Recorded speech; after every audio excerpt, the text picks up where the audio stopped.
అధినేత చంద్రబాబు వచ్చే ఎన్నికల్లో పోటీ చేసే అభ్యర్థులను ఖరారు చేస్తున్నారు.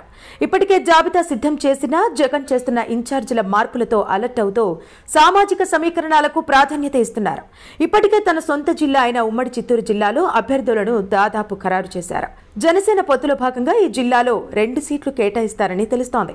జిల్లాలో మొత్తం 14 సీట్లు ఉండగా ఇందులో కొన్ని సీట్లలో అభ్యర్థులు ఇప్పటికే ఖరారయ్యారు. కుప్పం నుంచి చంద్రబాబే పోటీ చేయబోతున్నారు. పీలేరులో నల్లారి కిషోర్ కుమార్ రెడ్డి, పలమనేరులో అమర్నాథ్ రెడ్డి, నగరిలో భానుప్రకాష్, శ్రీకాళహస్తిలో సుధీర్ రెడ్డి, చంద్రగిరిలో పులవర్తి నాని, గంగాధర నెల్లూరులో డాక్టర్ థామస్, పూతలపట్టులో మురళీమోహన్ అభ్యర్థిత్వాలు ఖరారయ్యాయి.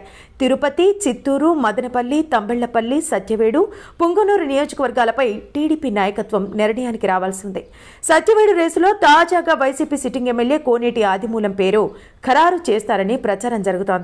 మరోవైపు మదనపల్లి, తిరుపతి స్థానాలను మిత్రపక్షం జనసేనకు కేటాయిస్తారని సమాచారం.